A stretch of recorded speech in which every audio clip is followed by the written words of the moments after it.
So we're ahead of schedule. Our next presenter is Cliff Johnson. You'd heard Cliff or several talk about the vision systems, and Cliff is one of the main guys at the tech center that's working on that piece.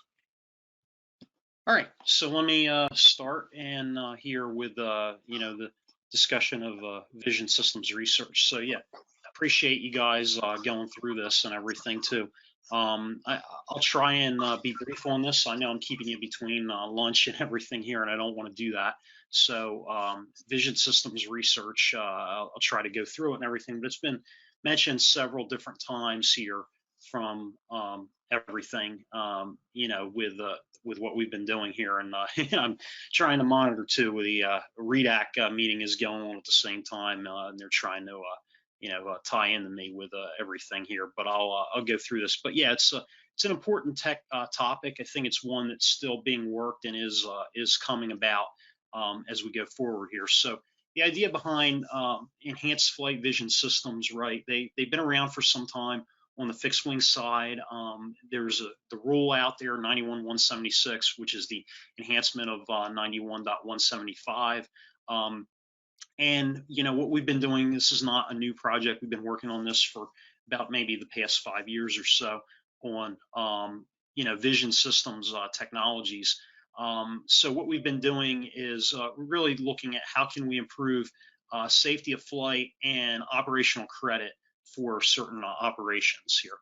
There's a couple things that you would normally know here, like that you may or may not have heard before, like HUD, heads-up display, head-worn, head-mounted or helmet-mounted displays. EVS for enhanced vision system, that's really more of like the active sensor technology versus like infrared, millimeter wave, or LiDAR. Synthetic vision system is more of the terrain information lookup database. And the combines both of those elements really together. The sensor and the computer and the display are really what make up the whole system. And you kind of see that here from the way that this is shown with, the different systems here.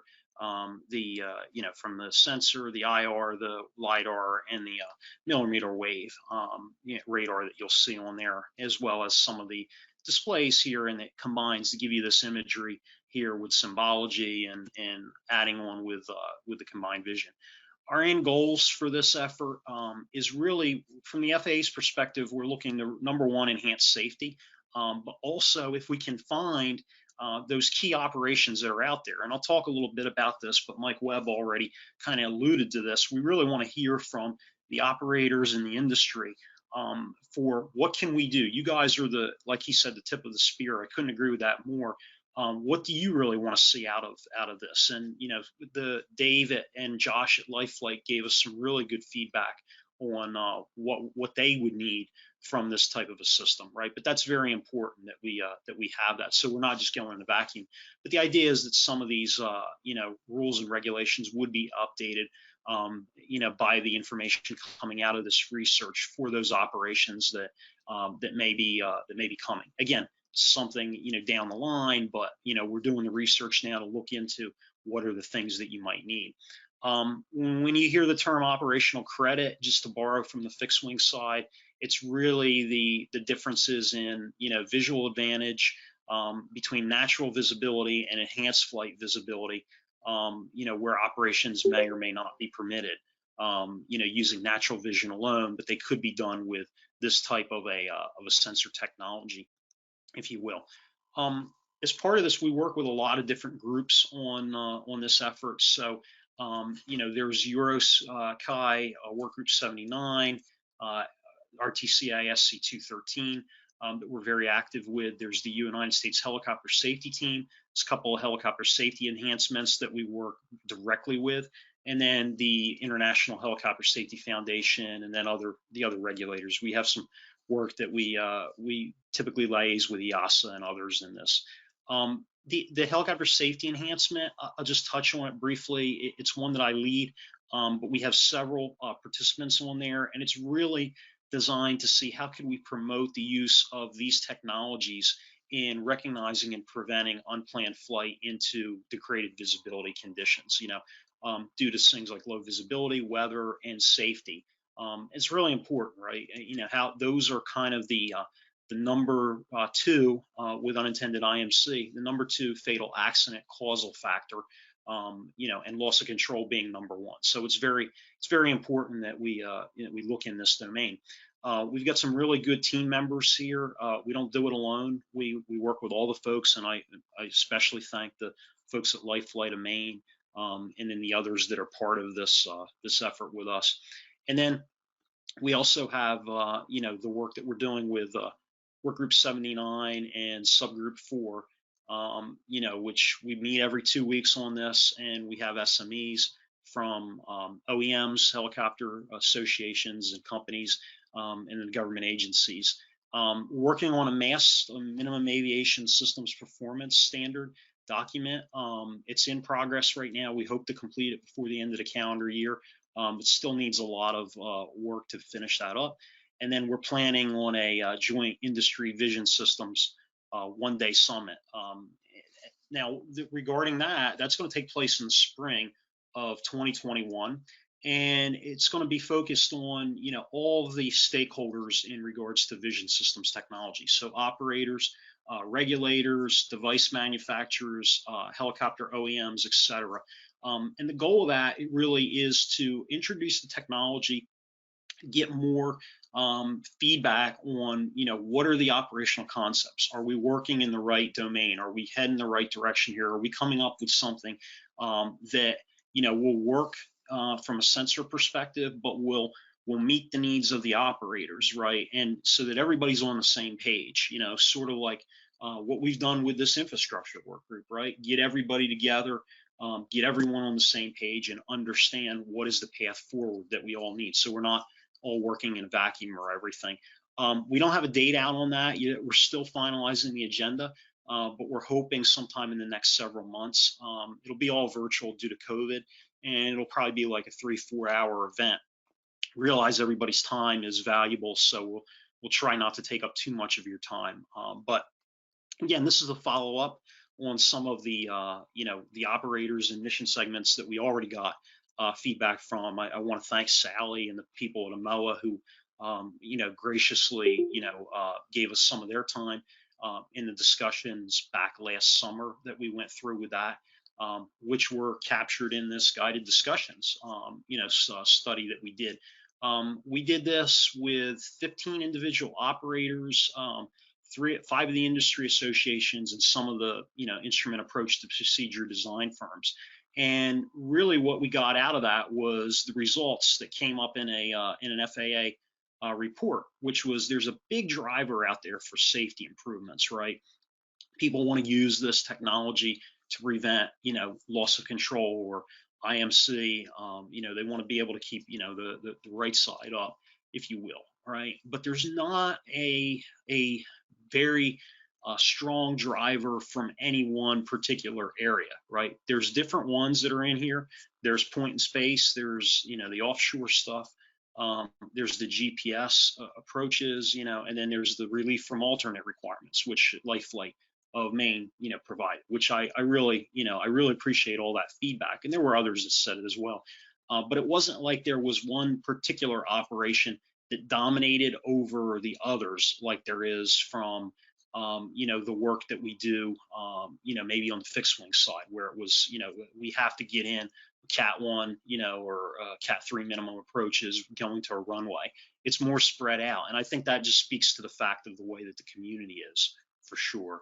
Now, we did looking to go and dive a little bit deeper into what's out there. One of the things that exists and the feedback that we got from some of the folks that we talked to within the industry and the operators is this idea of some of the approaches that are limited, that are visibility limited, where you can't reduce the approach procedure by like lower than a half, you know, at night, right? Or in you know, or in certain conditions, right? You can't reduction below 3/4 statute miles not authorized on a procedure, usually due to a controlling obstacle or some other type of geometry on the approach. So what did we do? We did a little bit of a study just to see what's available out there within the U.S., right? How many of these approaches really exist, all right, to see if there was really some thought there to getting reductions on that. We looked at all these different factors, and since we're really we're really focused on Maine with everything. One of the first ones we did was Maine. And that was also, affected by the discussion with Tom and his folks, with Dave Burr, and with, and Josh Dixon as well, on visibility reductions. That was a big portion of that. So here's just showing you what some of these ones are, because the approaches there are not just to heliports; they are to runways too. So it's a big thing. The other aspect was the night visibility, as I talked about, with what's listed there as well. And then, we also looked at classes of airspace too. What do we have there for everything? And then towered or non-towered airports. So, there's, the ILSs and NDBs, RNAVs and VORs, and predominantly most of these really are, RNAV GPS approaches. We're not talking about really ILS approaches or VORs to that extent. It's really the GPS type of approaches that come in. So shifting gears a little bit, I just mentioned about what we have with the FAA. So we have the S76 Simulator, which we've talked a little bit about before, which is integrated with our simulation labs and paired with, some of the weather nav apps, and for different weather conditions and everything. So, there, we have the ability for some of this stuff here. We're putting displays in there, eye tracking equipment, cameras, and then we've got the ability to really look at different things over Zoom, which we've done with some of our sponsors and folks as well. We have head-worn and helmet-mounted display integration, which we're working, put SVS and EVS and CVS into the platform as well to run some studies. We've also done some work in the past with the FAA's experimental helipad, also Atlantic City. We expect to do more in the future. This is one of the only one that I know of with an active approach lighting system, an FAA one with the HALs and the hills, as well as the different lights, which we've used LEDs and IR as well. And we'll talk through some of that. And our approach in the past looking at this has really been to look at the visual references that a helicopter pilot needs to acquire. And we started looking at that based on what they're defined in the regs. We break that also into looking at sensor performance for different weather conditions, as well as display technologies and concepts, things about heads up versus heads down, which may or may not be may be applicable depending upon the given operations and everything. And we're working this with not just the folks in flight standards that are our primary sponsors, but the folks in aircraft certification, the aircraft eval group, different offices within the FAA, because we recognize there's various aspects of this problem, and trying to learn and take advantage of what has been done on the fixed wing side as much as possible as we can. So anyway, here's just a picture to follow up on the helipad, on the heliport. Here's the diagram, the approach lighting system, the lead-in lights. Here's another one with the instrument lighting system. And the thing with both of these really are the fact that, again, nobody really has the real, I shouldn't say nobody, but you don't really have the real estate for this at most of the heliports out there. We recognize that. So, the part of this is, what can we really see? And I think this is going to play into the heliport, work that was just briefed on the helicopter modernization effort. I think that's it's a big aspect to it as well. But anyway, so one's precision, and this is the non-precision one as well. I want to just show a quick video here. There's no sound, so no one has to worry about that. You'll just, hear me keep talking, which I am very good at doing. But it just really goes through. This was one of our approaches that we did. This is several years old now, from back when we had our FAA helicopter, and we were doing an approach to the FAA helipad at night. And you can kind of see down here in the bottom left corner of the video, the pilot there is wearing one of the devices, which was a head worn display. It was not a helmet mounted at the time. And one of the ideas for this was really to look at night. With even when it's kind of a clear, good visibility night, right? You can just see the definition that you get with the sensor over the trees and the pickup of the roads and all the other things that you would get. And I realize there's some of this you get with NVG as well. But it gives you the idea of what the technology can do and how it can improve, low visibility conditions, whether it's at night, it's in fog, or whatever the case might be. It's really, that's really part of the, the effort of what we're looking at there. So, so that's part of it in there. And as you see, we come in a little bit closer. Now we had this implemented with our test bed, but this is very similar to, if you've seen some of the videos that the fixed wing folks have done to really look at, on an approach, what are the types of things they have, capturing, altitude, distance, ground speed, all of those different things, which is really important for the work that we're doing here. And you can kind of see the path as it comes in here of where we had the approach lights laid out as you go down to the helipad, and over on the right you see the helipad lights.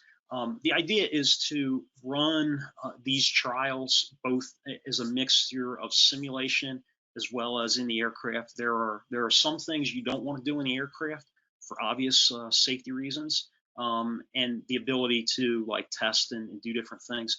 And then there's other things that you really want to do in the aircraft that you can't do in the sim due to certain limitations. Sensor performance really and modeling comes to mind as one of them. So the program is the way that we're working it is really designed to look at the different technologies, but going back from a perspective of what does a helicopter pilot really need to see based upon the operation, right? And then working it from there to work that operation, for both safety and for operational credit or benefit type of things. So that's really the target and what we're doing there. And you can see that it shows up fairly well, right there as we're coming in here and landing. And video's going to end. So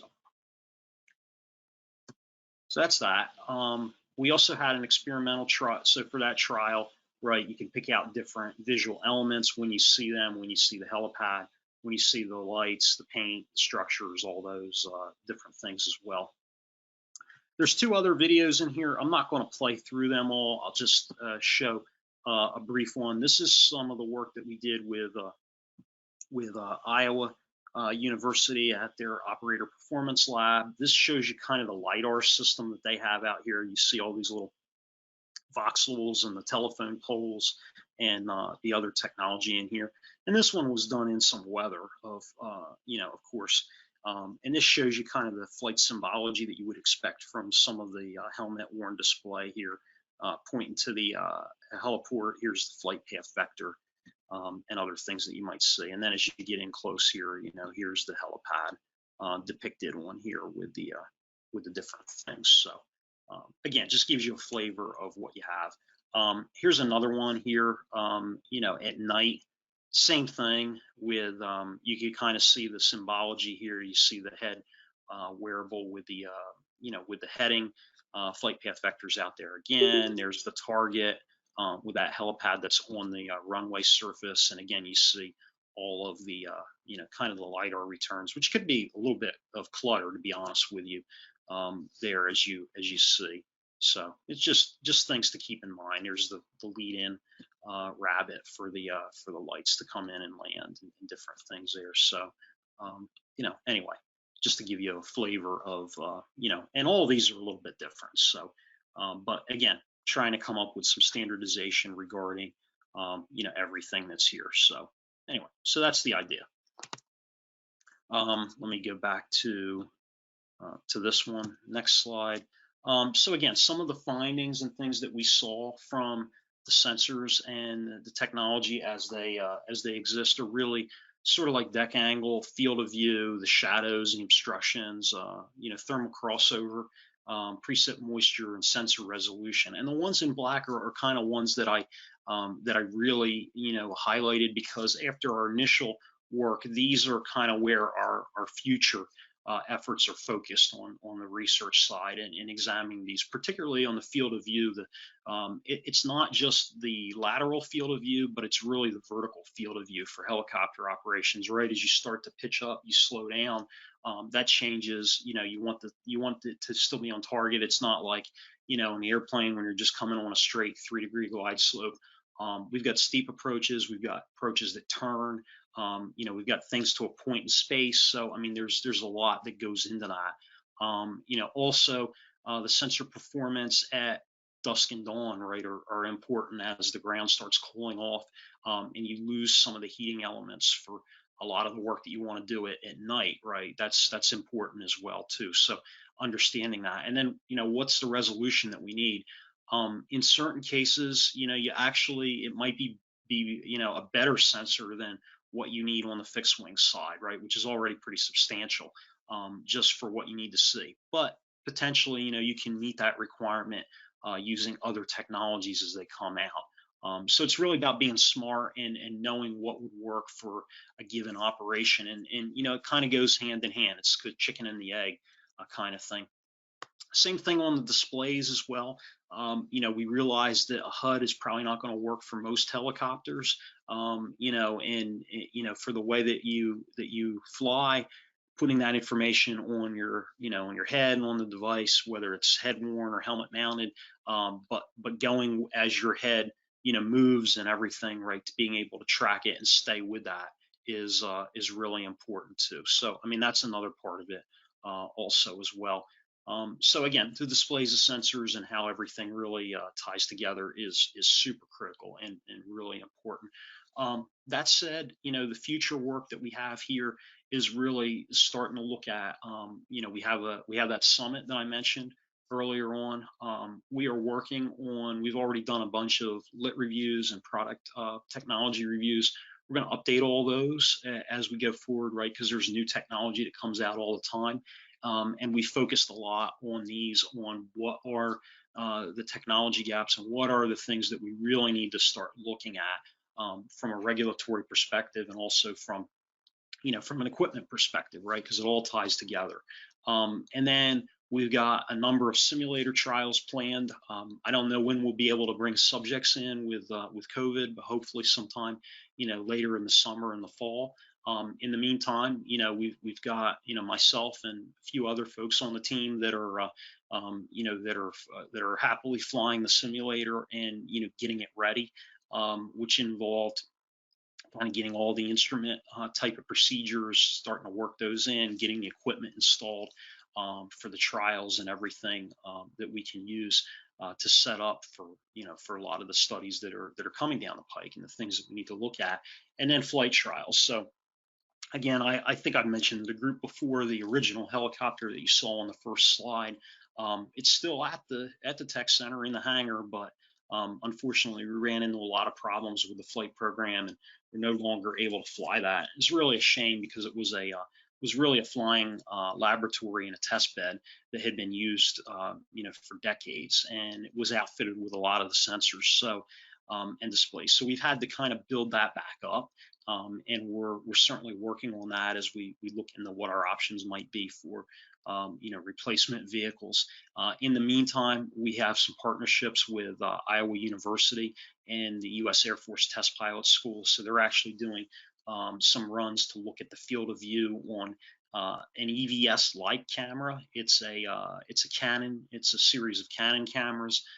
So it doesn't have any IR capability or any type of radar or different things, but still give you an idea of what the field of view might need to be for a sensor rather than the actual performance and seeing through some of the fog and visibility and different things that are out there, right? It can still give you that. So we're doing some work with that. We've got some demonstration efforts with some of the other folks that are out in Europe that are flying the technology that we're tied into.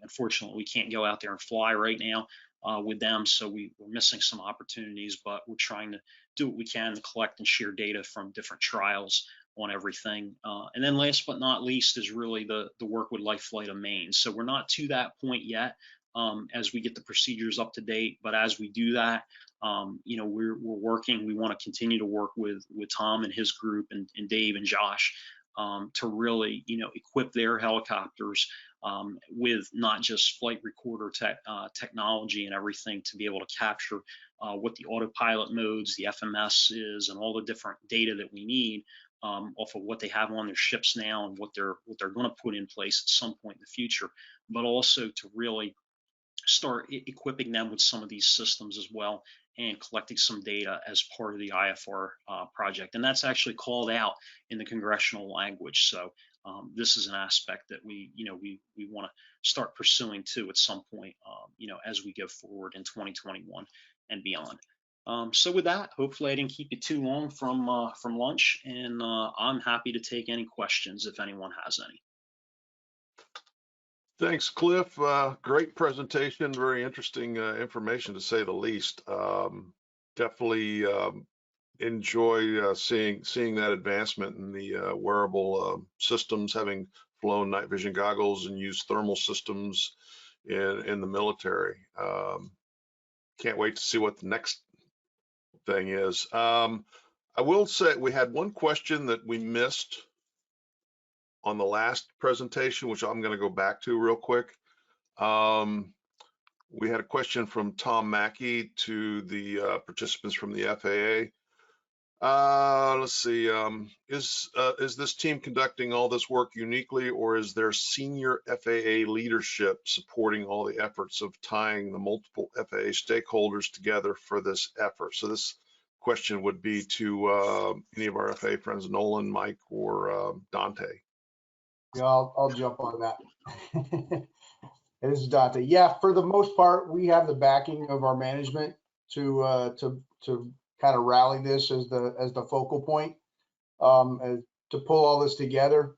And it's been said to us numerous times that if we have any issues with trying to bring folks into the fold, let them know, and that they'll try to knock down any barriers that we may have. But yes, we are pretty much a central point for a lot of this. Thank you, Dante. Appreciate that. And if you run into any barriers, let us know. We'll help you with those as well.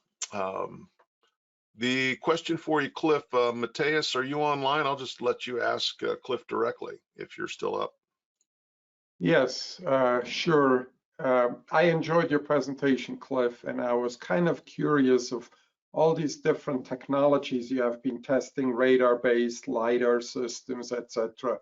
To what extent those systems may serve multiple purposes and could be applicable for the emerging urban air mobility, these eVTOLs that are being designed, whether they are affordable, small enough in size and power consumption, etc., that they could be utilized not just for what you described, but also for detect and avoid purposes, to detect obstacles such as buildings or other aircrafts around, and potentially even weather hazards, like for LiDAR or technology may be able to, detect wind and turbulence ahead of your flight path. And so I'm just curious to what extent there is a broader vision and applicability of these kinds of experiments and testing that you are conducting. Sure, I think it's a great question, Mateus, and I really enjoyed your briefings yesterday as well. As always, I always learn something from the work that you're doing and the work that AWSC is doing as well, that Stephanie puts together. You guys are excellent. So in regards to your question, I'll approach it in a couple different ways, and the answer really is it depends. And I know that's not the best answer out there, but it really does. On the IR-based systems, and I realize you asked more about the radar and the LiDAR, but I'll start there.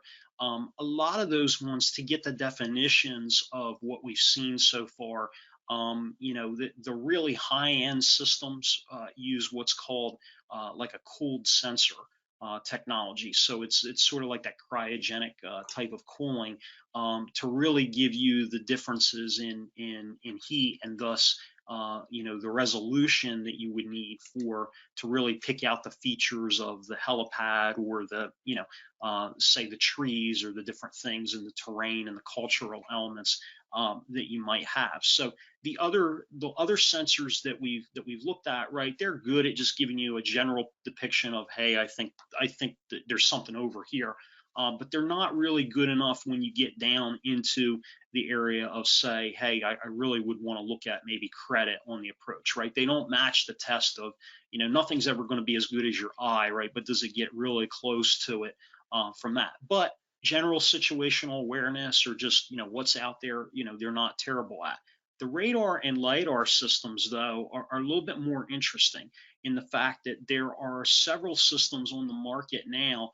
Particularly, the LiDAR I showed here was a very large LiDAR from a company called Hensel. It used to be Airbus Helicopters Sensor Division, and that thing weighs like 50 some pounds. So, it's hard proposition to convince a helicopter operator to hang, another 50 pounds of equipment on their helicopter, right? But some might, some of the larger ones. But there are much smaller sensors that are out there as well. The issue that we see with them is more in terms of range, which may not be as big of a deal for the eVTOL community, where we're trying to understand where we're in close, like around the building for turbulence and different things. But it might be an issue of, hey, I'm 3/4 of a mile out and I want to be able to, see the heliport environment and everything, with a really good sensor. So we were kind of exploring those from a perspective of maybe like obstacle collision, right? Like if you get on the pad, sort of like a warning system like you see with your car, right? I have obstacles here and I don't want to back the tail into the fence or the main rotor blades into another helicopter on here. But absolutely, I think there's potential here in crossover between the rotorcraft and the eVTOL community, and some of the work we're doing with the standards organizations is touching on that as well, where we're trying to, start to get those operations into our ConOps. And last thing I'll say is, with the weather hazards, right, winds and turbulence, with the systems that we've looked at, right, a lot of them are in-flight weather, but if we can get the weather data depicted on the display, right? I may just want to know where the winds are coming from, or maybe some visualization of the turbulence. I think that would be a really cool application of the design, and something that would be very useful in, urban environment type of flying, or mountain flying for that instance. So it's a long-winded answer, and I apologize for that, but I think it's a great question, and we are starting to explore them, and I think the technology has a lot of potential in the eVTOL domain. Great, thank you, Cliff, for elaborating on this a little more. And maybe we pick up at some other point and just have a telecon separately and talk some more about this. But I appreciate your answer. Thank you. Absolutely, Matthias. I'd welcome that.